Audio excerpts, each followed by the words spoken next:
Definitely long-term care from that standpoint, very passionate.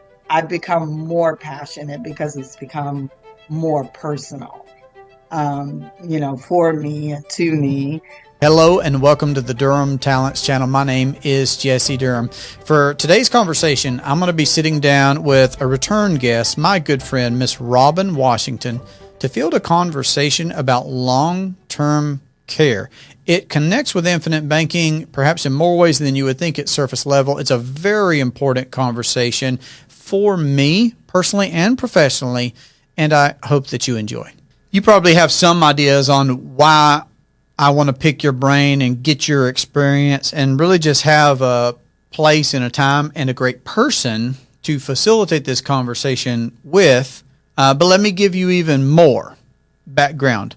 So what I see at face value when working with clients or talking with the general public is the factors of the erosion of wealth. All right. So somebody like Robert Kiyosaki would talk a lot, of course, about taxation, for example. Taxation perhaps being the largest eroder to wealth.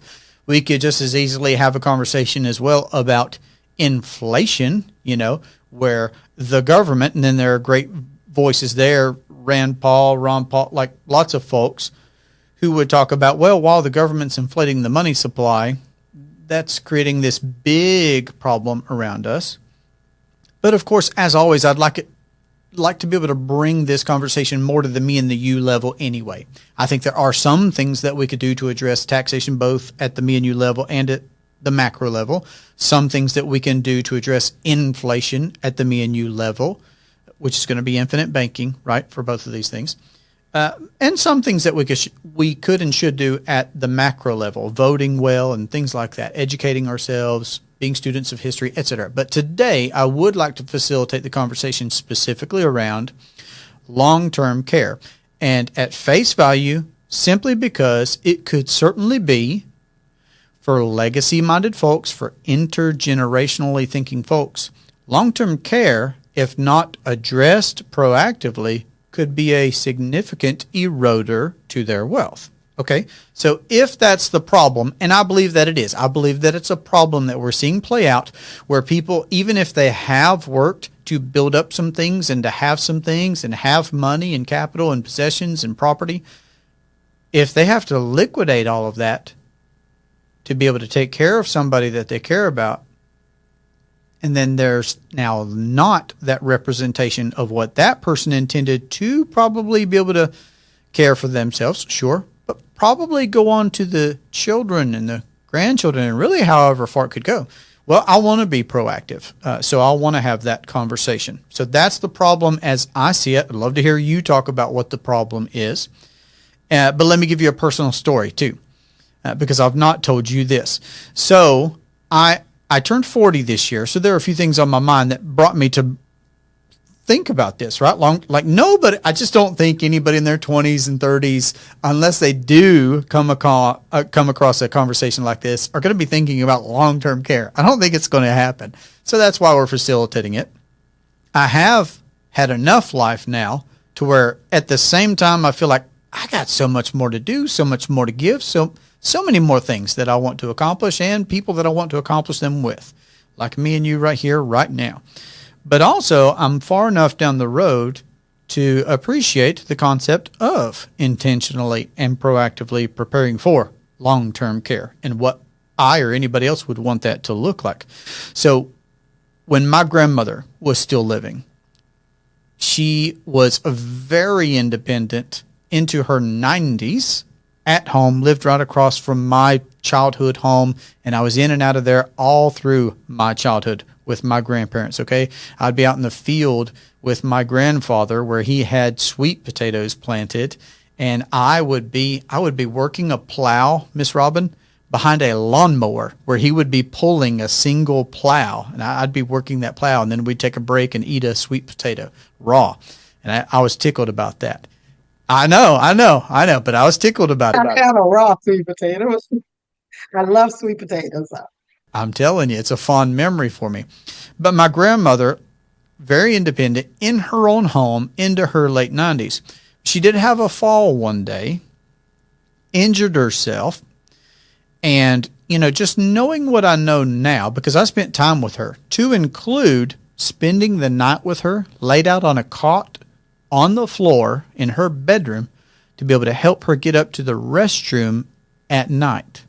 Okay, because she wanted to be at home. I wanted to be her at home. Love my grandmother, right? Had the ability to be able to do that at that point in time. It was prior to me having children, but I was married, and I was spending nights at my grandmother trying to do my part, pitch in, help out, right? One of the dearest people to me in my life.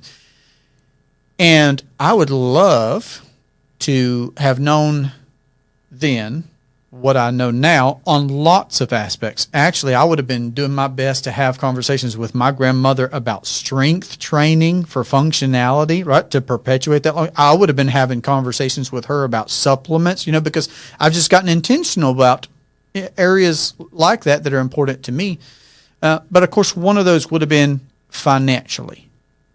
Because what ended up happening with her, and there were finances in place, thankfully, that did help her in a facility, but I even wish things could have been different there. I wish I could have done more, helped out more, and to include financially speaking. So now, again, here I am, father of 4, soon to be. We got our 4th baby on the way, right? Like I said, I just turned 40. Baby's on the way this November. So I'm kind of in that sweet spot of my own personal family still growing, but I've taken care at some level of grandparents, and I'm also looking ahead to my parents' generation. So I've just got arms in both these directions where I'm trying to help and influence, right?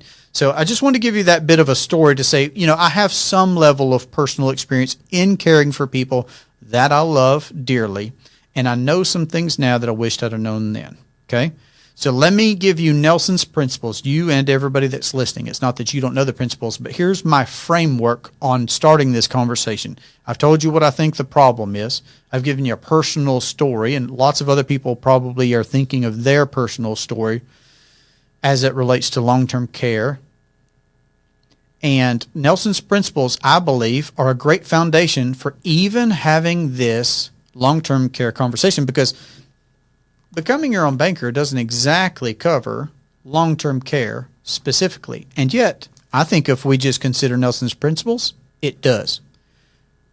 Does thinking long range help us to even consider long-term? Yes, it does. Only long-range people, thinkers, are going to be considering long-term care.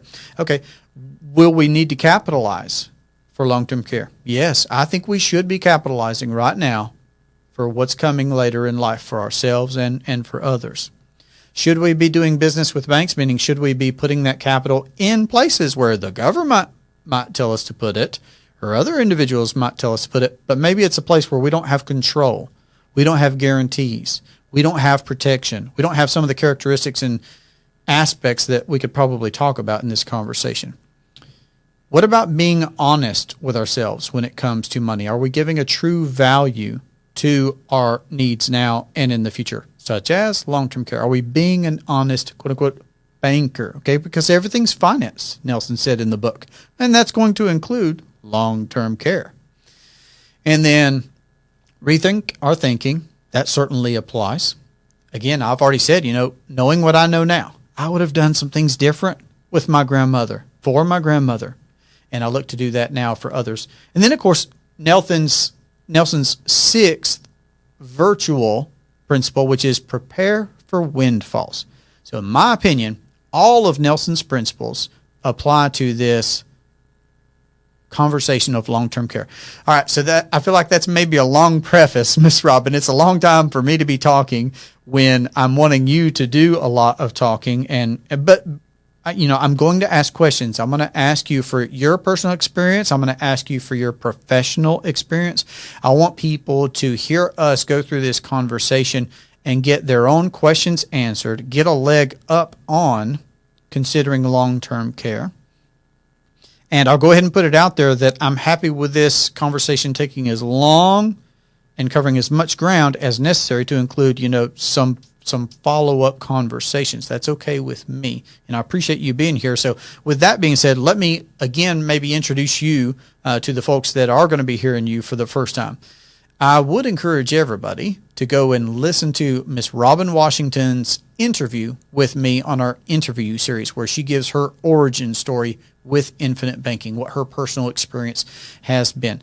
But she is a daughter, a mother, a wife. She's a practitioner of infinite banking, but she's also a professional in the space. So she really has a unique voice because she's created this multi-generational private family banking dynasty. I'm going to use that dynasty word that she likes to use, but she's also helping folks professionally. So a very dynamic voice. Again, Miss Robin, I want folks to know who you are. They can go check that interview out. But what do you think about the problem as I laid it out? What do you think about, using Nelson's principles to begin to address and field the conversation? Let me kick it over to you. Thank you. Thank you, Jesse, just for, giving me a platform just to share my voice, my thoughts, my experiences, and hopefully it will, get someone to think through their own personal positions, and maybe even inspire them to put some plans in place, because actually that's what I've come to realize is the importance of planning. And if you don't plan, then you leave yourself subjected to whatever life throws at you. And more times than not, people end up in places in their later years that they would have rather not be or wish they were someplace else. I'm older than you. I've had my kids. As a matter of fact, my children are about your age, maybe a little bit older. Um, I'm at that place where you're absolutely right. I'm married, a wife, a mother.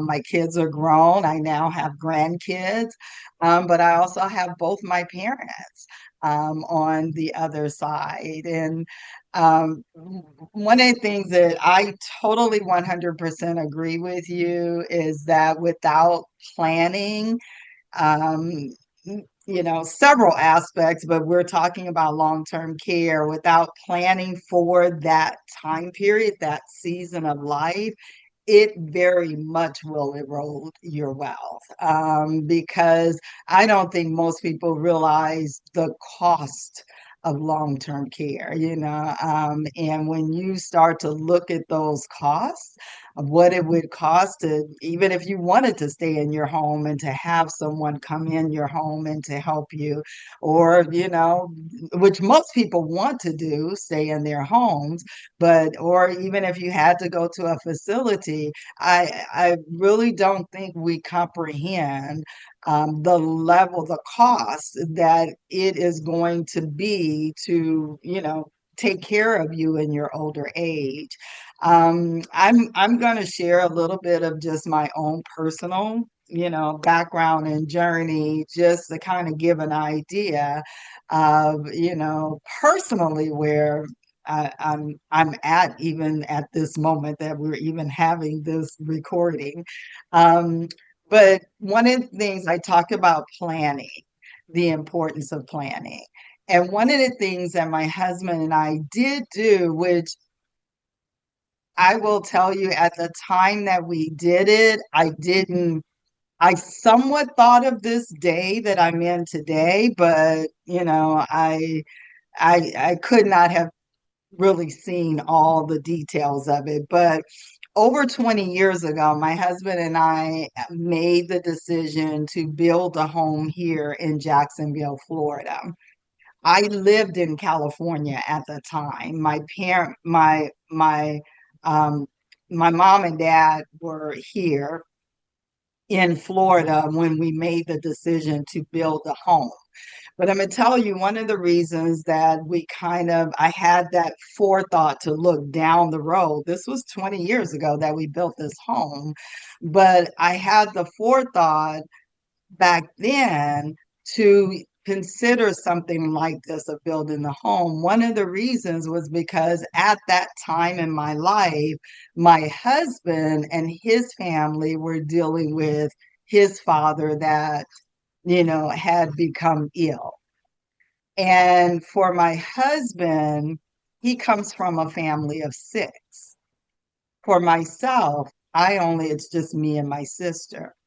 So when I saw my husband's family, his brothers and his siblings, kind of, figure out because dad wanted to stay home, but he needed basically 24 care assistance in order for him to do that.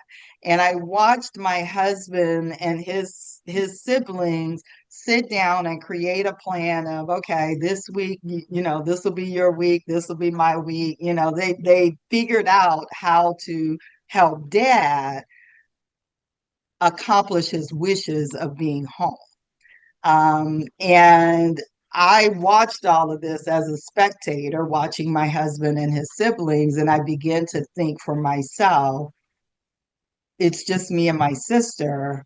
What, how would we do it? And at the time, at this point in my life, I'm living in California. My my sister, my mom and dad lived in Florida. My sister started her family later in life. I started mine earlier in life. So, in my mind, I began to realize that if something were to happen to my mom and dad, it may be in a timing or a season of our lives where my sister would still be, raising her children, and a big chunk of it would fall on me. And then how would I do that from California? Because at this point, that's where I was. So I began to think on one other piece of information. My mom and dad have been divorced since I was in high school. So my dad is in one place, my mom is in another place. So it's like they're both in Florida, but in different places at this point in my life. So in my mind, it was how, if I was in my husband's situation, how would I do that? How would this all work? And that began to concern me because the one thing that I did see is that if my mom and dad need assistance, it was going to have to interrupt my life in some way, shape, or form. It just, you know. Um, so I began to talk about the idea. Now, this is at a point in our lives where my mom and dad are fine. They're living their own lives, doing their own thing. So there's no need for assistance at this point, but I'm thinking long range. I'm thinking down the road. What happens if this scenario were to present itself? What would me and my sister do?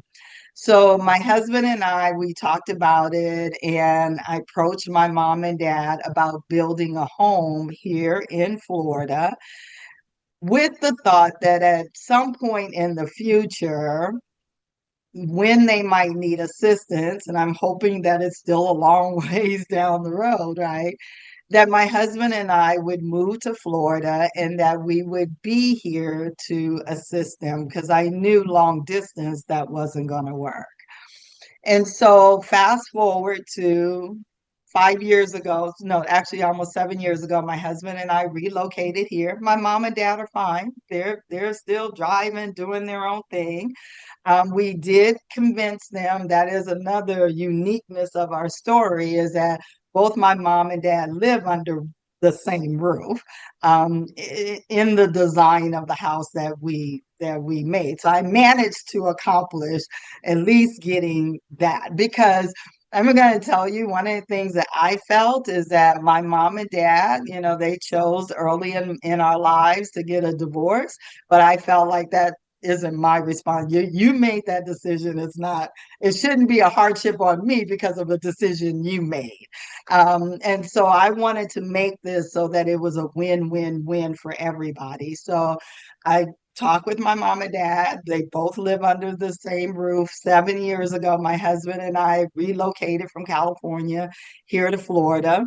My mom and dad are fine. They're driving, living their own lives. We're living our own lives, doing our own thing.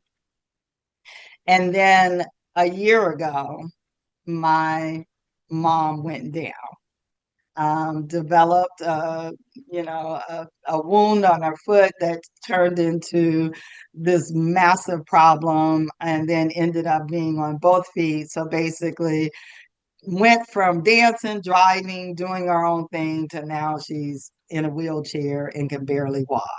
Um, so now we're here where I had planned 20 years ago.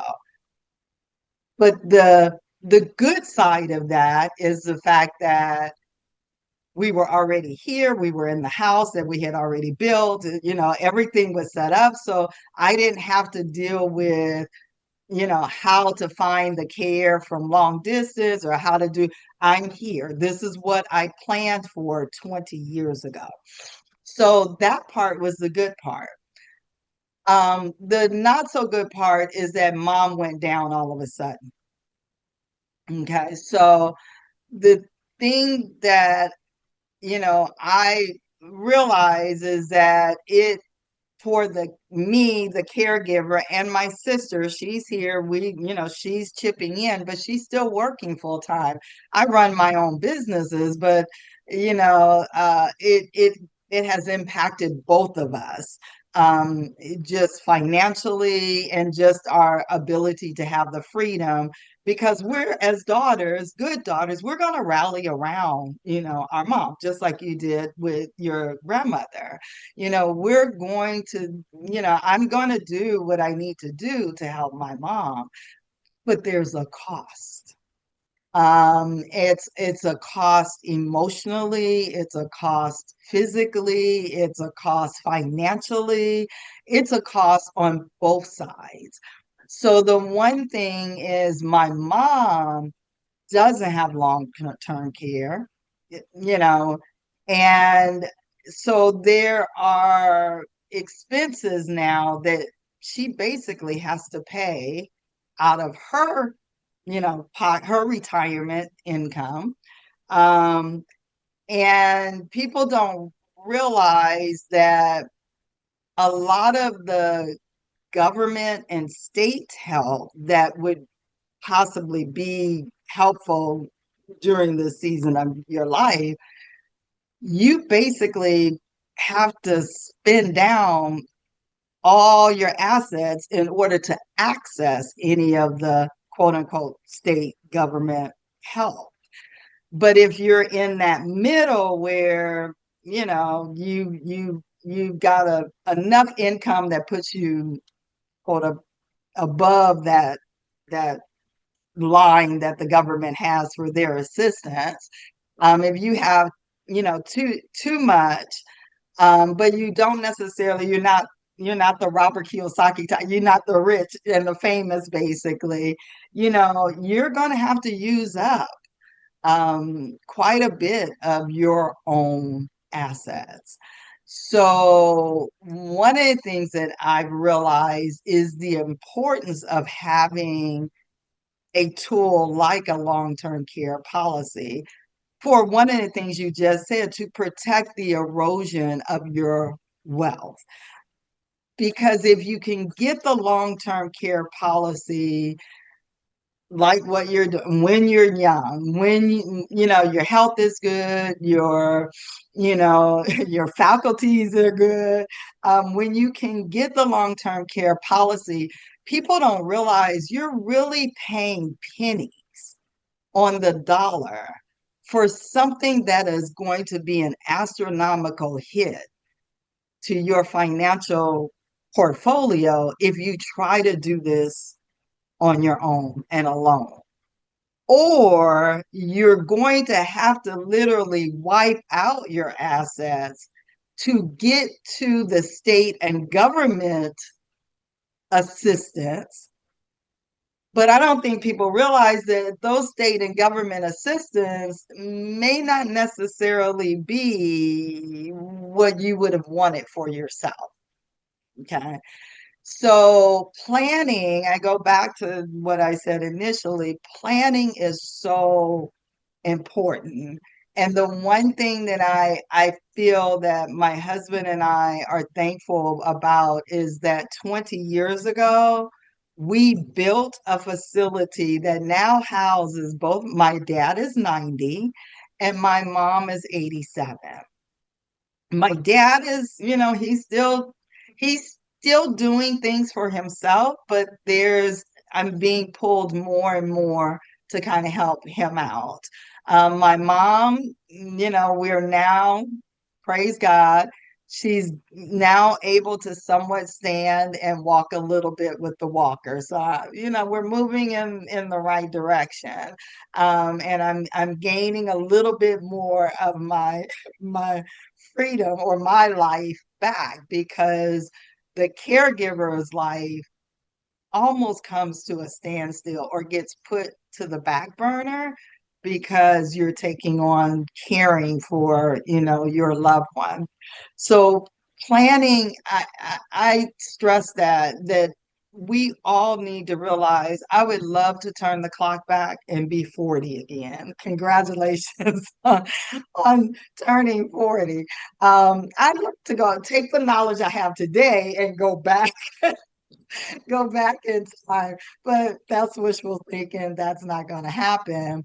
But if I can speak to the 40-year-olds, I would tell you, take the dollars. You're just going to take, a small amount of your dollars today to buy an asset that's going to protect a large number of dollars, because you're working to build your financial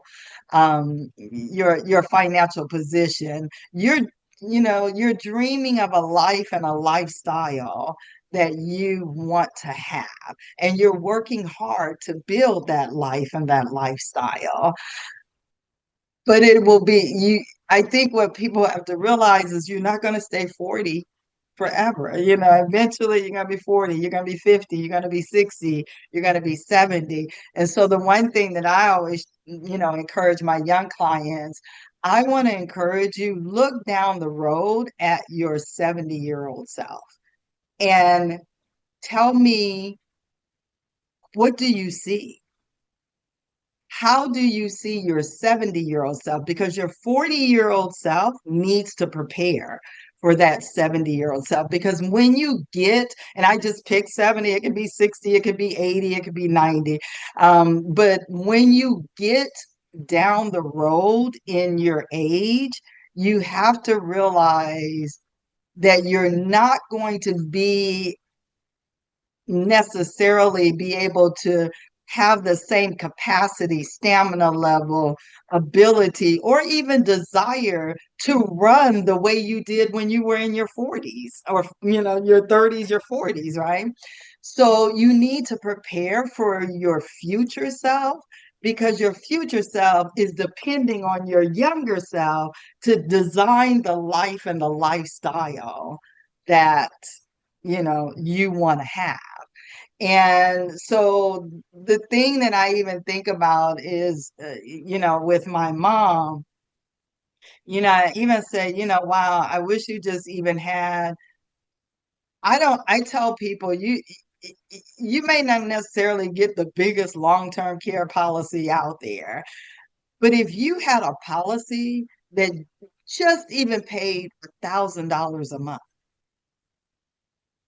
I think about, like, if my mom had a policy that at least paid $1,000 a monthly benefit. Wow, what would I do? I'd probably hire somebody to do all the cooking. So I don't so I don't have to cook her meals.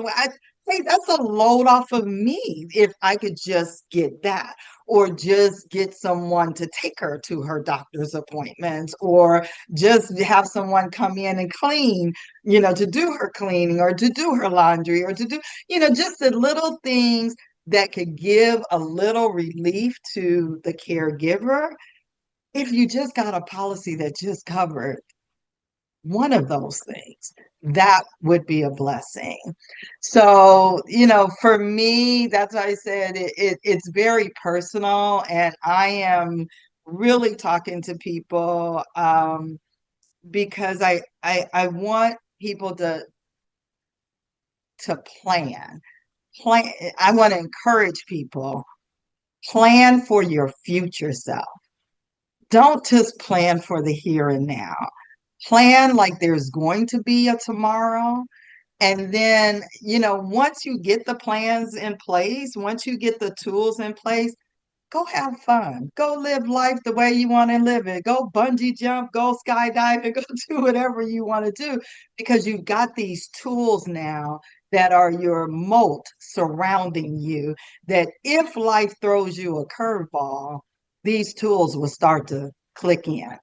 And so, for me, that's kind of been my experience. And I'm gonna say that all of this, the design of building the house, of wanting to be here for my mom and my dad as they got older, it actually started, or the seed was planted in me when I was in college. And when I was in college, I worked in a nursing care facility. So I was 18, 19 years old at the time, and I got to see the inside of a nursing care facility. Didn't realize that, you know, 20 years later, I was going to have this, epiphany about, creating something, with my mom and my dad. Um, but I saw the inside of working in a nursing care facility. And I will tell you, Jesse, at 18, 19 years old, and I worked in what was considered one of the well-to-do nursing care facilities. Um, I will tell you that at eight, I think I was 19 years old, 18 or 19. Um, at that season or that time in my life, back then, I remember saying, if I can help it, if I could be in financial position, I would never put my parents in one of these. Just because I saw the inside working. And that was 10 years ago. That was 10 years ago. Um, and I have come now full circle to say I understand, like, nursing care, nursing homes, nursing care facilities, they are there for a purpose. And I do see not everybody is going to be able to be in position, physically, financially, emotionally, to take care of a loved one at home. But I do recognize that there's a crisis going on in our country because of the aging population. And what you have is you've got a lot of us baby boomers now that are needing more, that are moving in that space, but there's not necessarily the uh, manpower in that space.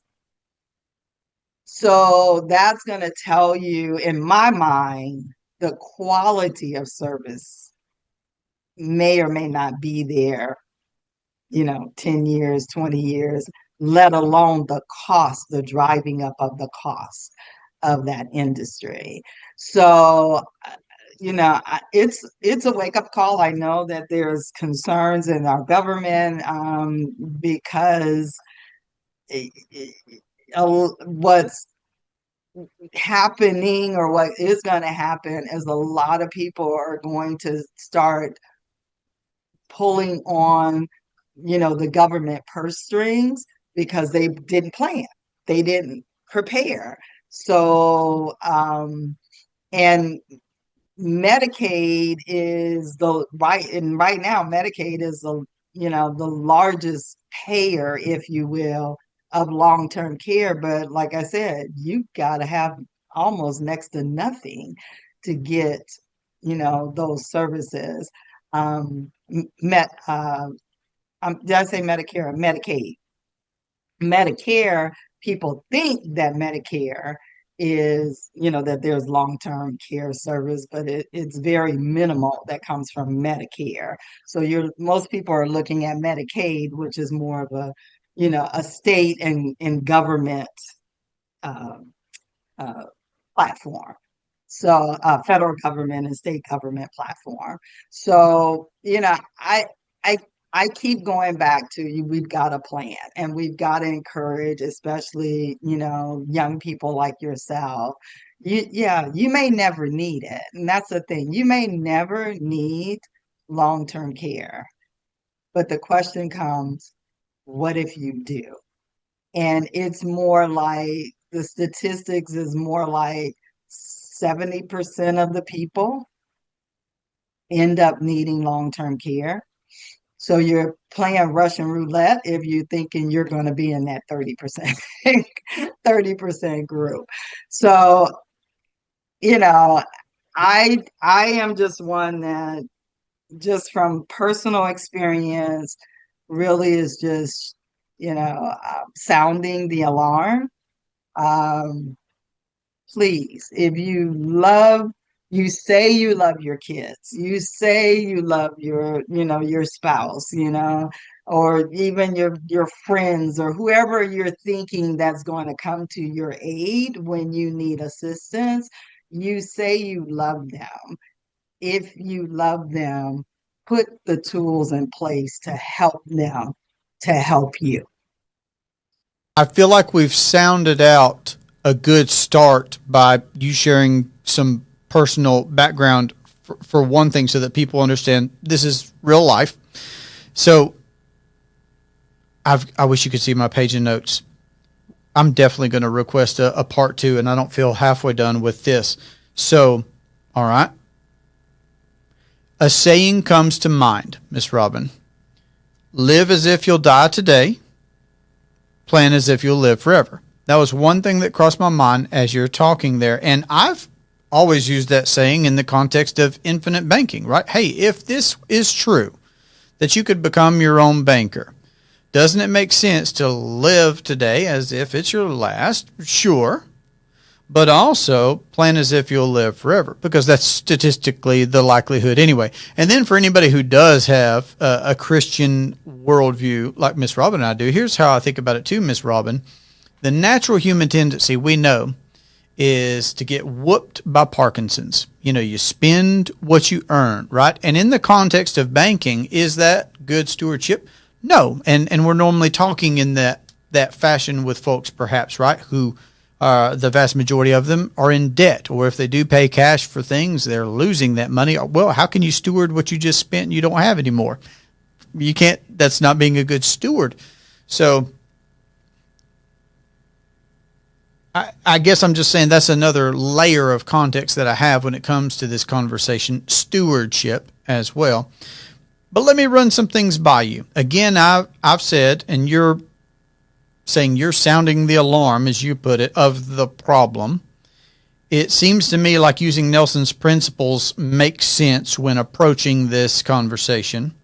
You've talked about the importance of planning. I would certainly underscore that it's much easier 20 years before the situation occurs. And who knows, it might be 2 weeks for some people. They might decide to pull the trigger on this route and add long-term care to what it is that they have established in their personal life. And then they do need it 2 weeks from now, right? But it could be 2 years, could be 20 years. But planning is done a lot easier when you're not in the moment of duress. Okay. All right. So the importance of planning, I think we'll keep underscoring that. But then now you've also introduced the word policy into our conversation. So let's go there for a moment. Let's talk about the product. Let's talk about this policy word. Okay. So I think, and y'all can let me know in the comment section below. Okay. But currently I'm thinking that most people, Miss Robin, are going to consider this long-term care as another quiver or arrow in their quiver, right? Okay. Miss Robin has a good point and a good story that makes sense. So some people are just going to decide, okay, I'll add that to my conventional financial approach to life. And I think that's great. And I'm happy to facilitate that. right? Now, obviously, the vast majority of folks that'll hear this are considering implementing infinite banking or already have, and they're clients and they're just interested and open-minded to leveling up what they're doing. I'm certainly looking to field this conversation to that end as well, because I know that you, like me, you keep a close eye on the pulse of our clients, and you're looking to build deep and meaningful and lasting relationships with people and help them in many aspects of their financial life at large. So, policies.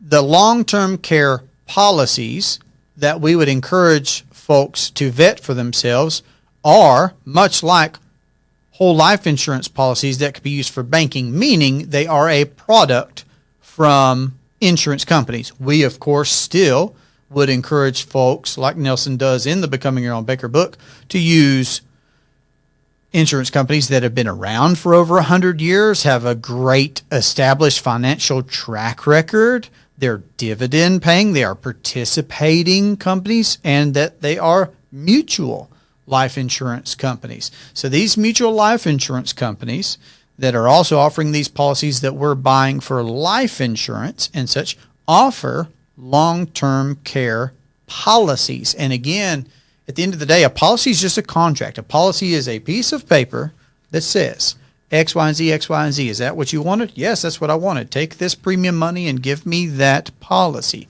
Give me that contract. Okay? So there's the product. There's the policy.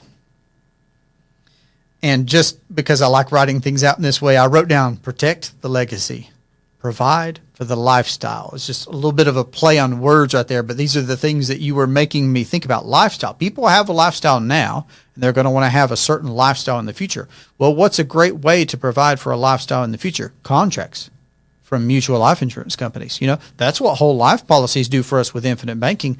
Do I want to be able to take $1 now and have multiples of that dollar created in a tax-free access fashion that's private, guaranteed, plus, with all those advantages? Yes, the answer is yes. Okay, so could I or should I then consider, like you said, committing some amount of my cash flow now to provide for the potential that I'm going to want to have long-term care? And I'll go ahead and say this right now, Ms. Robin. I'd love to facilitate some statistics, look at case studies, whatever that you'd like to bring to bear, perhaps the next go round. If you've got something now, I'm all ears. And I think it behooves us to just be aware of these things. The vast majority of people, I certainly feel comfortable saying that, are going to need some level of care in the future. The vast majority. It's going to be that way. So if we want to account for the lifestyle that we would like to provide for, long-term care is a great thing to go ahead and implement. And then I'd even like to be able to get into some tactics and strategies when it comes to these contracts, these policies. So like for one example, a moment ago you said, Ms. Robin, something along the lines of, well, if you only did X or if you only did Y. One nice thing about these long-term care policies is that you can do the same as if you were building a private banking system with multiple policies. It's not like you've got to put everything, all in one policy. It's now, of course, timing always matters, right? Because the only contract that counts is the one that's in force. Okay. It has to be started. So we don't want to put too much on the future, but also people can take steps towards building a system of policies, even for the long-term care solutions. How am I doing so far? Have I provoked any further thought or feedback from you on what I'm hearing from you? No, actually, excellent. Yes, you can do what I guess we call it stacking.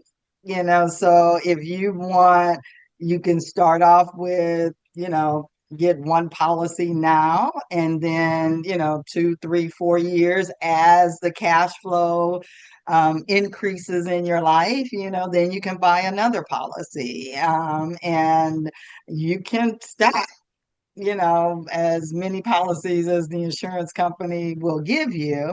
Um, it I say get something.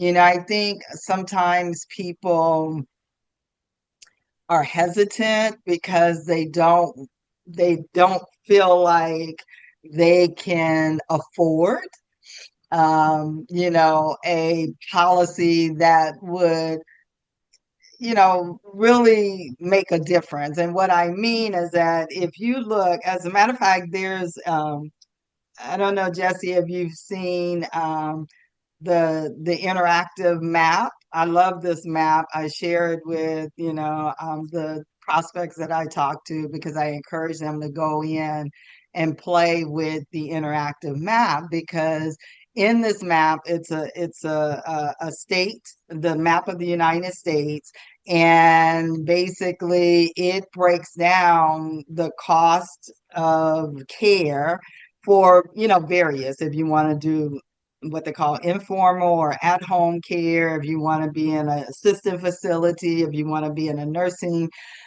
care facility.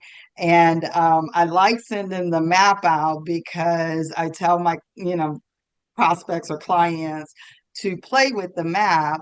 And you can pick the state, you can even break it down to the local county or whatever, and it'll give you the cost. But what I really like about it is that you can move the radio dial to in the future. So what would the cost be 10 years from now? What would the cost be 20 years from now?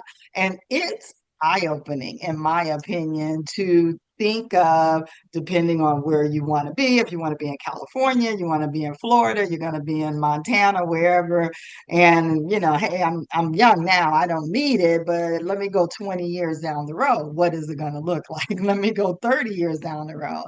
And when you start to look at the projection of the cost, it can be overwhelming, that wow, it really will cost this much, for one to have care.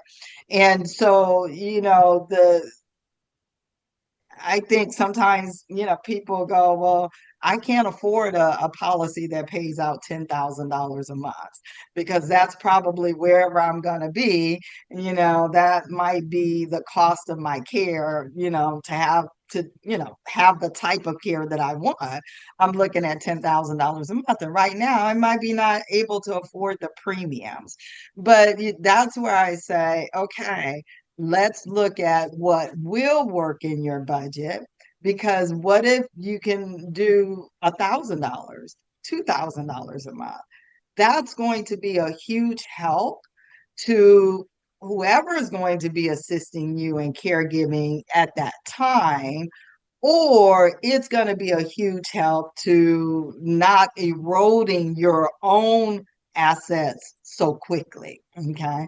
So that's why I encourage people, you don't have to get the biggest policy out there if right now the budget doesn't really afford it, but just get something. And always remember it, your health is what buys these products.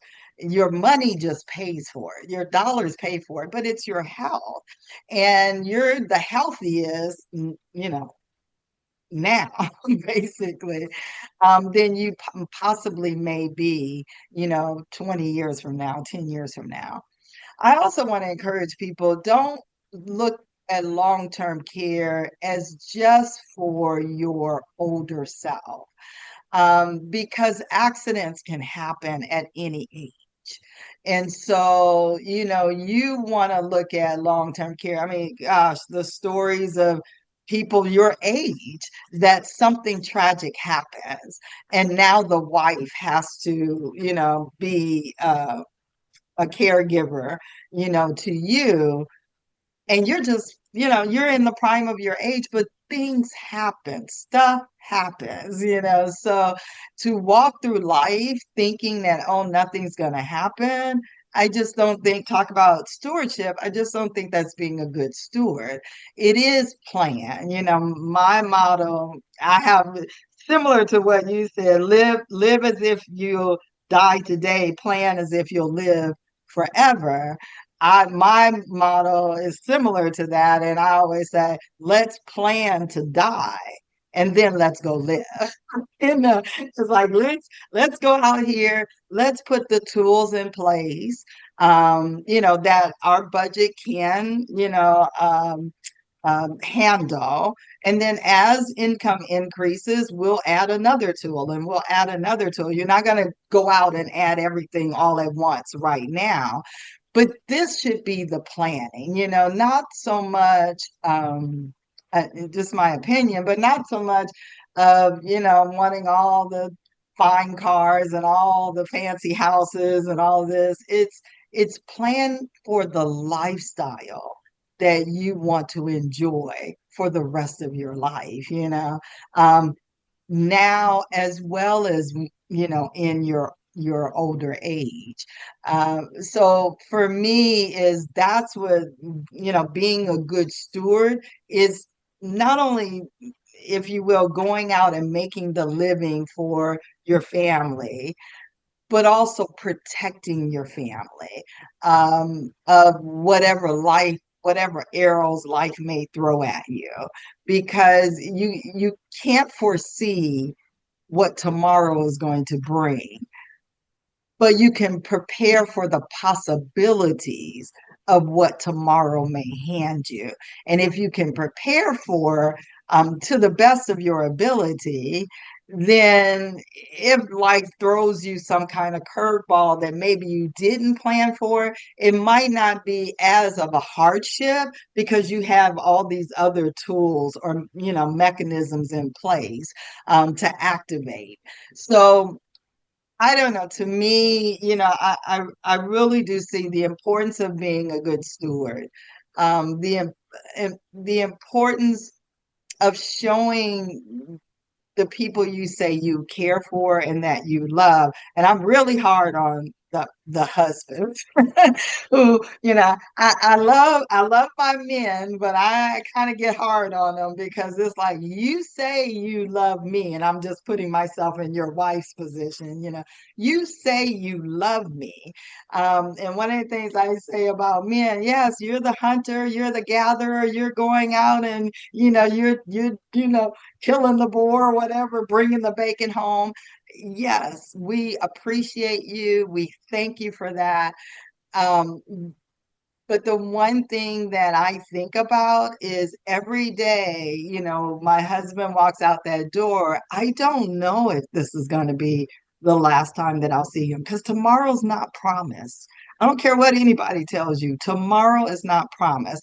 We're not going to live in doom and gloom. We're not going to live in fear. I do not advocate that at all. I just advocate understand that tomorrow's not promised. Every day is special and precious. And so, when our husbands go out, I always tell my guy clients, you have a responsibility to make sure that you protect your wife and your children because you don't know if you're coming home tonight. And if you don't, you want their lives to be protected as though you were still there in some way, shape, or form.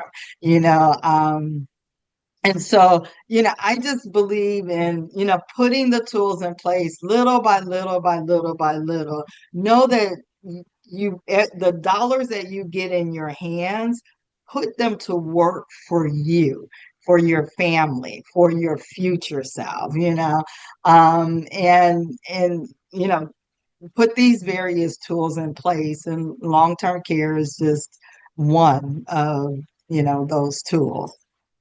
Well, let me catch you up and everybody else. I'm right there with you in that sentiment of recently I got another policy on myself, another whole, no, actually, sorry, I'm so used to saying that.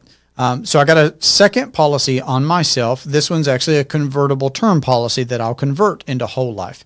But it was a goal that I put on myself for my 40th birthday. I wanted to level up my protection because with this fourth baby on the way, me turning 40, there are just a couple of real life things going on right now that make me feel better. Like you're saying, when I walk out the door now, I mean, sure, I'm not living in doom and gloom either. I'm looking forward to so many things. I have a text message in my phone right now that I've texted myself to remind me, hey, Jesse, do this. And I'll tell you what it is, Miss Robin. I think you'll love it. I have albums, photo albums on my phone of videos of things that I'm telling my Lana, my Josiah, my Jacob, my children, and other family members, right? Things that maybe I'll let them listen to it now, but also maybe it's something that I'm recording right now while something crosses my mind or is in my heart to give to them in case I can't give it to them when they are ready for it. So I've got a text message of something that I need to share with my little girl. But I walk about in a different way too, though, when it does come to protection long range, because I got that extra policy on myself right now. As of today, and it's always a moving target, but as of today, I could not get more insurance. I maxed out my insurability with this most recent policy, and I love it, right? But then again, there are always other areas now too, even for people, what I'm saying, even for those of you that are implementing infinite banking in a huge way, long-term care is a whole different sector that I believe the vast majority of people aren't aware of. And even if they are aware of it, they haven't done anything about it. And again, that's why I'm trying to field the conversation here. So I've got a list of questions that I'm listening furiously and I'm writing, though, prodigiously. I've got a list of questions. I feel like I want to tackle some, and I feel like some we'll have to cover next time. And I want you to be able to do the exact same thing, Ms. Robin. I want you to be able to go wherever you want to in this conversation. Let people know what they need to know. You and I both would love to have conversations with folks that are pricked by this information and want to pursue a private consultation call and talk about plans and strategy. But I want to cover as much ground as possible now and here and let it just be an evergreen piece of content that I know will serve people for years and years to be able to listen to, just like everything else that I have on my channel and just like everything else that you've done with me as well, to where we could speed up their learning curve with as much as possible before they get to us. So when they see the problem the way that we do, and when they've embraced Nelson's principles and they're ready to be in planning mode, I still want to talk some more about the product, I guess. So let me start with one of my most fervent questions, which is, in your own words, what would you describe are the characteristics of a long-term policy? So I'll elaborate a little bit, and then I'm going to give you the chance to answer the question, please. What are the characteristics of a long-term policy? Well, the characteristics of a whole life policy that's designed for infinite banking are that, well, it has guarantees. It has a death benefit. It has growth. It has access if you need access to capital and or want access to capital. Now, there's going to be some difference there, I know, between long-term, but I'm not trying to say too much either, though. It's private. It is something that you privately own. So you can, again, stay out of that trap of, well, what is the government going to give us that's, subpar or not what we would have wanted for ourselves, and we'll only be able to get access to that after we liquidate everything that we would have liked to have left for our family in the first place. You understand what I'm saying. So I'm just real curious, in your own words, how you would describe the characteristics of a long-term policy. I'm trying to think high level, not so much, the nuts and bolts just yet. What characteristics do you see? So basically, a lot of the characteristics that you mentioned, understand there's two types of long-term care policies, I guess you can say, that are in the market. One is more the traditional long-term care policy, and basically you've got the guarantees there that if when and if you need care, that policy is going to pay out a monthly benefit. Okay. Um, the that's more of your traditional type of policy. The other one is kind of known in the industry like asset-based long-term care policies. And the asset-based long-term care policies, which personally are the ones that I prefer for myself. The asset-based long-term care policies, those are the ones that if you need it, just like the traditional, it will pay out a monthly benefit to help with your care.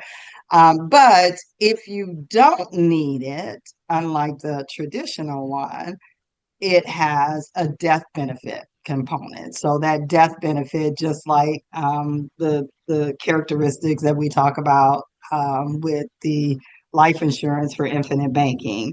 So you have the death benefit on the asset-based long-term care policy, not the traditional long-term care policy. So it is important for people to understand that there's going to be two kinds of policies, if you will, on the market.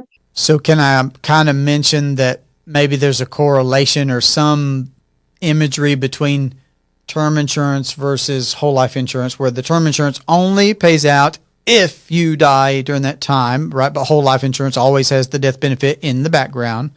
And here with long term care, the first kind, generally speaking, only pays if you need that term, but there's no death benefit guaranteed at the back end of that, like there is with the asset based.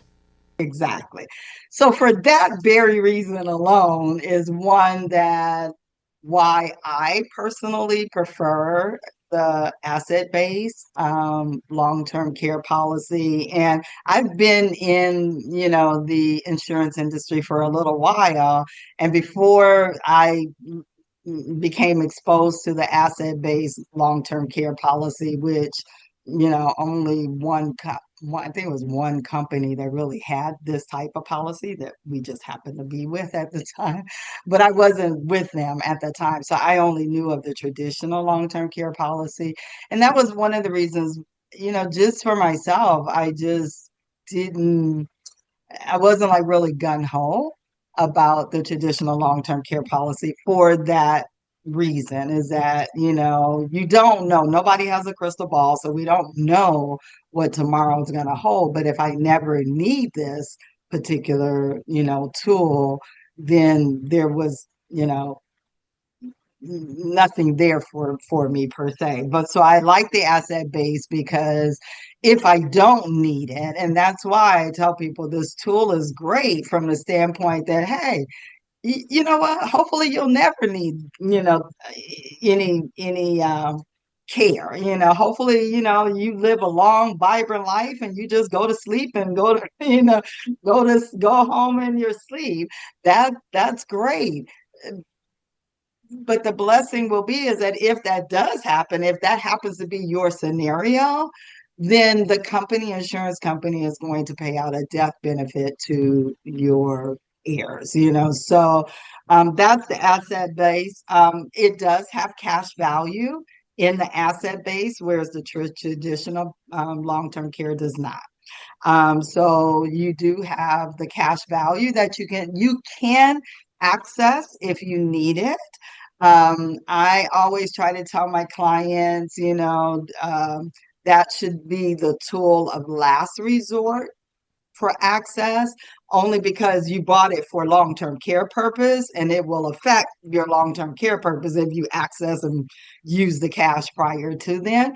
But it is there, if you need it, it's there for you to use and to access. And definitely, the private, it's yours, it's nothing that the government is going to, come and take.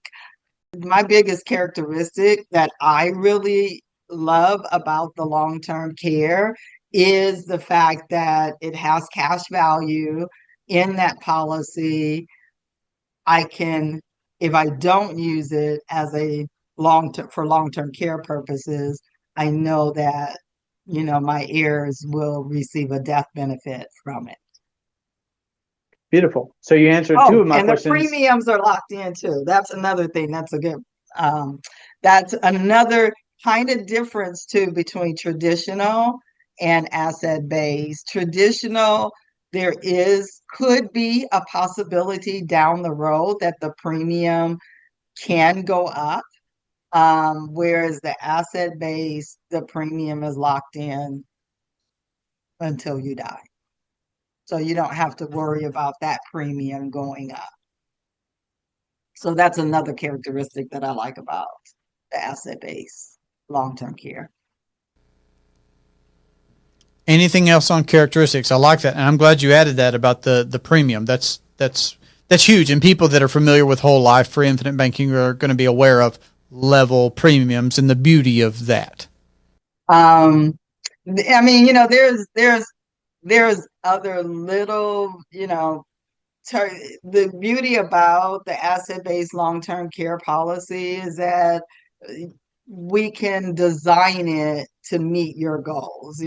So there's a return of premium feature on there if you like that characteristic. There is an inflation protection option on there if you like that feature. All these, I call them little dials, and you can turn the dial to whatever fits you. And what fits one person isn't necessarily going to be the features that they will select, that another person will select.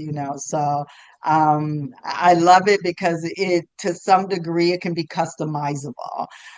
It can be even, you can even choose the pay periods, if you want to only pay premiums for 5 years, 10 years, 20 years, or life, so you can customize that. So there's other little customizable features to our characteristics to the asset-based long-term care policies, which I'm more familiar with than with the traditional long-term care policies out there.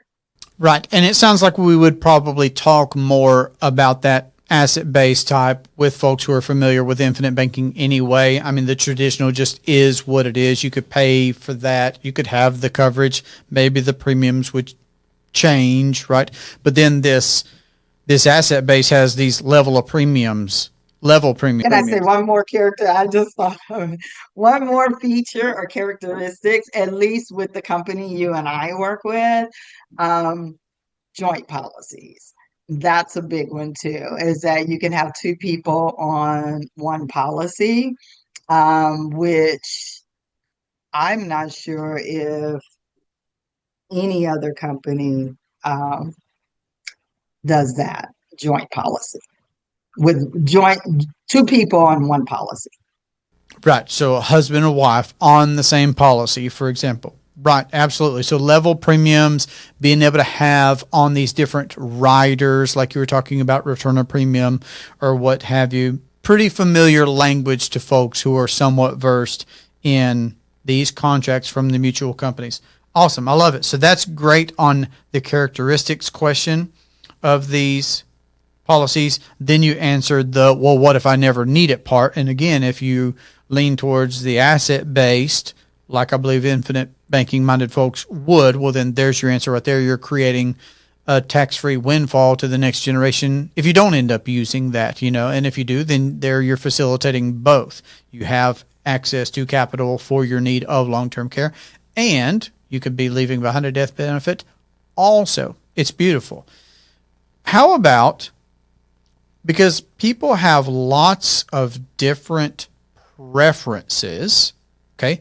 Some folks, like me and you, from the sound of it so far, would like to see our loved ones and perhaps ourselves, and that's the beauty here, is like our preferences can change, and these types of policies can facilitate whatever we have as a preference or whatever our preference might be, meaning, long-term care will look differently for folks. Some folks, just like somebody wants to live in a city versus somebody living in the country, like me, I might want to live out in the country, and where the deer are getting in my flower gardens right now and all these different things that are happening this time of year, okay?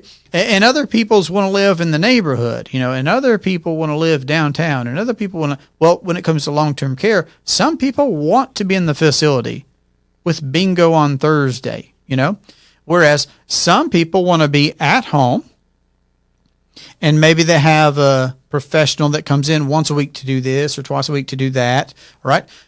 And you feel free to chime in right here. I'm trying to describe a few things and kick it back to you. These long-term care policies can also account for paying a family member. Like if there is a family member that's wanting to step in, well, I certainly would argue the point that they deserve to be compensated if it's possible, to alleviate the financial stress, at least, because there's still all this other stress, right? And it's honorable. Again, we're saying both those things at the same time. It's honorable to take care of your own when you can, if they want it done that way, etc., right? But if you can account for the financial need there as well, then that's a beautiful way to implement long-term care. You know, like me being at home with my grandmother. That's not what I was looking for, but is it helpful when you got dollars behind a worthy cause? Absolutely. So I'm just trying to say people have their preferences. Long-term care, having these types of policies can facilitate lots of different looks when it comes to long-term care. What do you think about that?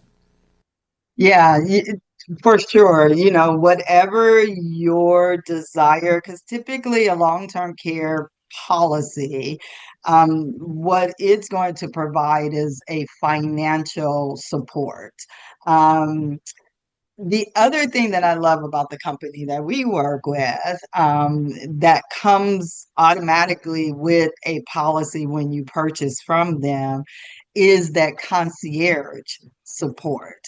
So, one of the things that has been a struggle for me in this hour with my mom, in this season with my mom, is okay, she's down and I'm looking for help and services. I have to literally get online and I'm Googling and I'm trying to get, involved in different groups, caregiving groups to find out, well, what's out here? Where do I go? Which number do I call? How do I get how do I get her this service from, or move from point A to point B? I have to do all that digging myself on top of everything else that I'm doing. But when you buy a long-term care policy, and particularly the company that you and I work with this company comes a concierge. So whenever a person goes on claim, there's an 800 number that the caregiver can just dial and call and say, hey, I need help. And that concierge service is the service that will start to help direct you or help you create a plan for your loved one. So that's the other benefit to having a tool, is the support system that comes with that tool versus you out here trying to figure it out on your own. And yes, to your point, so the long-term care policy, it's going to provide a financial support. And there's companies that sell long-term care policies. There's kind of two ways they'll do it. One is called a reimbursement, which means that they'll reimburse up to a certain amount, or what they call your benefit amount. They will reimburse you for every day, whatever expenses you have, up to a certain amount. The other one is called indemnity, where they will just basically, whatever your monthly benefit amount is, they'll just send you the check for it and you do whatever it is that you want to do with it. So you can choose. If you want to be out in the country, if you want to be in a nursing care facility, if you want to be in an assisted living, you want to be in the city, where you get your care, that's going to be your call. How you pay for your care, that's where that's where this tool can come in to, kind of help or, facilitate that.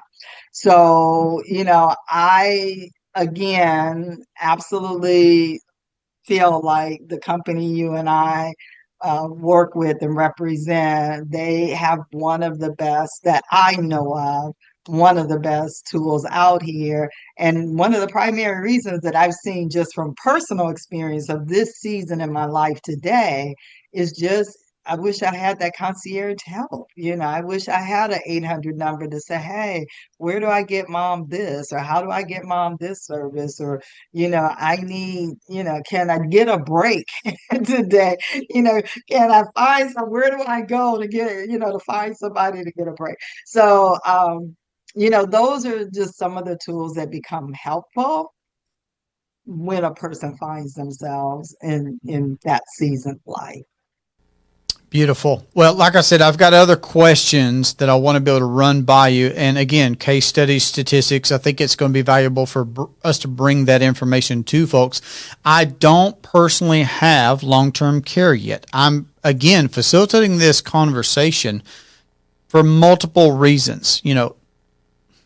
One, because the clients that I work with, I like going as deep as they would like to go. My philosophy is that I anticipate working with my current clients' grandchildren because I want to live to 120 and I just want to be providing, awesome service and help them celebrate their financial wins and what it is that they're creating from having started infinite banking. And I just see long-term care as being necessary and important. And again, I'm old enough that it's on my radar now, and I want to be able to facilitate that provision with other folks as well. So I'd love to talk more about your personal story, Miss Robin. Looks like you got something. Go ahead. Yeah, no, I wanted to say one of the things I highly, highly recommend is having family conversations. I tell, mom and dad, bring your kids to the table and let's have this conversation of if I should need assistance down the road, let me tell you what I want it to look like. So me personally, my husband and I, we purchased a long-term care policy. Oh, I think it's been maybe 5, 6 years ago now. Yeah, almost 7 years ago, that we purchased our long-term care policy. And one of the things that I'm gonna, if I can share, I'm gonna back up just a little bit to share something personal, which brings me to this point that I'm going to talk about.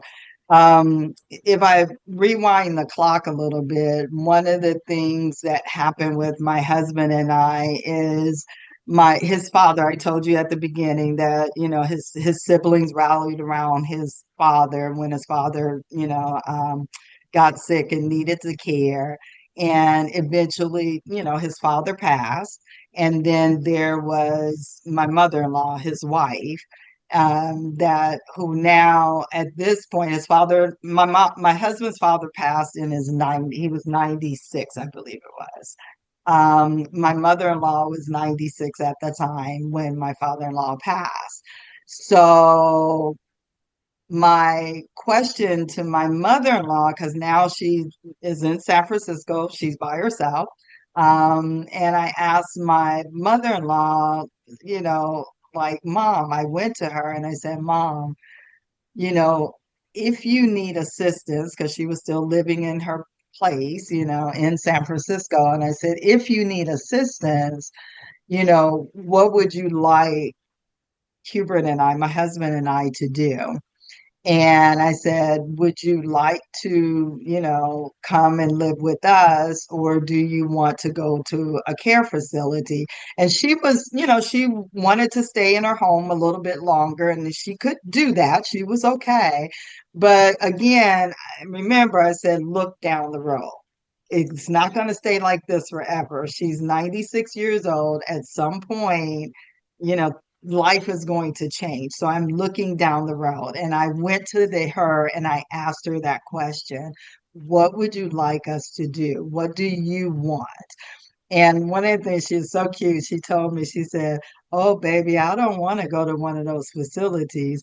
All my friends went there and they never come home. I said, yeah, Mom, it only has a one-way door. You go in, not necessarily you can come out.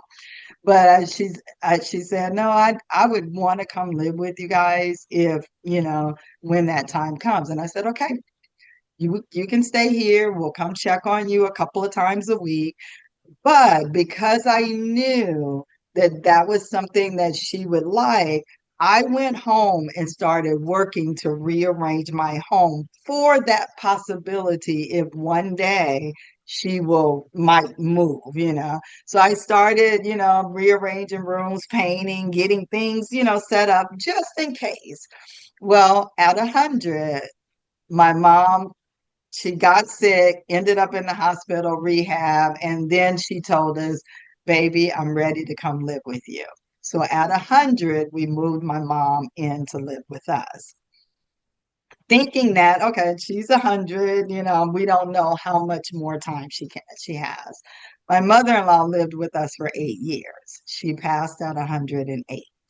And one of the things that I know, it was such a joy and such a blessing to just be in her space. I enjoyed every minute of it.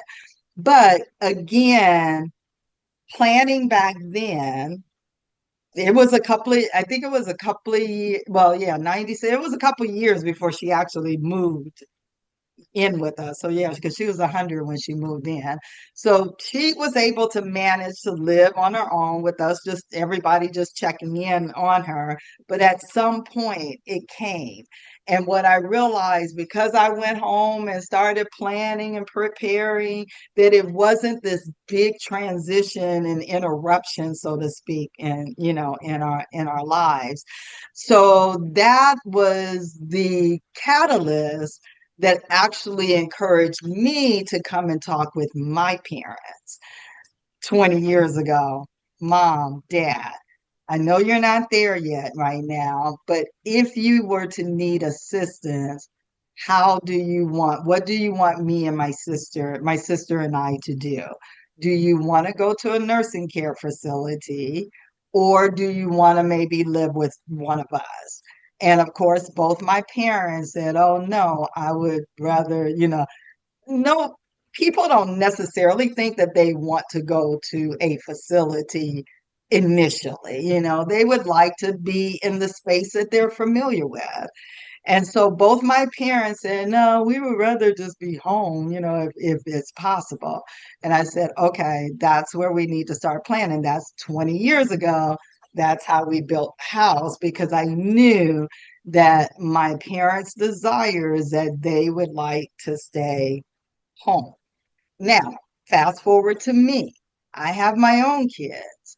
My husband and I pulled our sons together, and my sons and my daughter-in-laws, and I said, let me tell you what I want if I need assistance.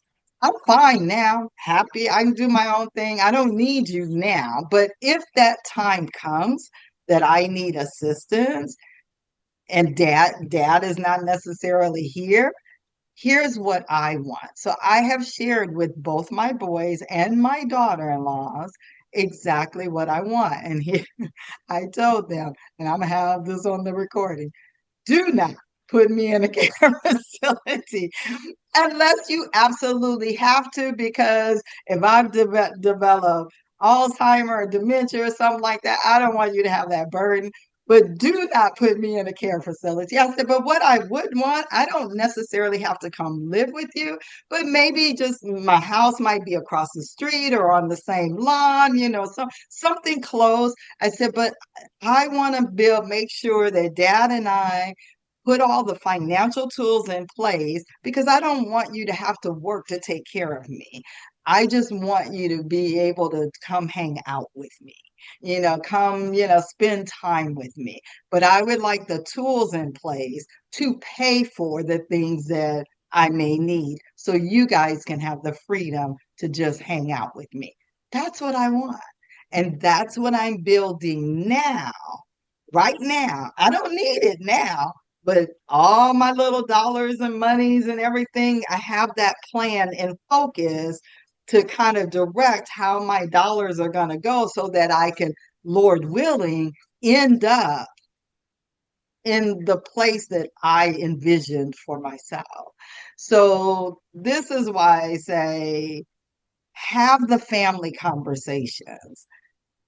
My generation, talk to your kids and say, hey, this is what we want. If we need it, you may never need it. Lord willing, hopefully you don't. You may never need it. But if you do, let's plan now for something that, Lord willing, will happen in the future. But we've got all the tools in plan, and my kids know exactly what what our desire is. And to your generation, I would say, pull mom and dad to the table and say, Mom, Dad, let's talk about if you need assistance, what would you like us, your kids, to do for you? Do you want to? Because honestly, there really is only a couple of choices. It's either you want to stay home or you want to go into, maybe at some point that you're still able, you might go to an assisted living facility, but you still got to be at some level of independence. Or you're going to a nursing care facility. Those are really your only options. So if you need assistance, and that's why I put the word if at the front, if you need assistance, what would you like us, your children, to do for you? Okay, let's all start, planning for it. Let's start putting, a few dollars here, a few dollars there, to so we can create the outcome that we would want instead of accepting the outcome that's going to be given to us because we don't have a plan. So, that's what I highly, highly, highly recommend, because I can tell you when I worked in a nursing care facility when I was in college, one of the things that I'll never forget this lady. She was mad at her children. And her thing was, she said, my kids forced me here. I didn't want to be here, you know? And I think about that because, my thoughts are, well, did you ever sit down with your kids and talk about it? Did you ever work with your kids to put a plan in place? And I believe it should be my personal opinion, if you have the type of family dynamics, I believe it should be a family affair, because when mom and dad goes down, it doesn't just affect mom and dad. It's going to affect the kids, the grandkids, everybody around. So everybody has a stake in the well-being of mom and dad. It's not just mom and dad's, in my opinion, it's not just mom and dad's problems. And one of the things I appreciated in when I was in California is I worked around a lot of other different cultures.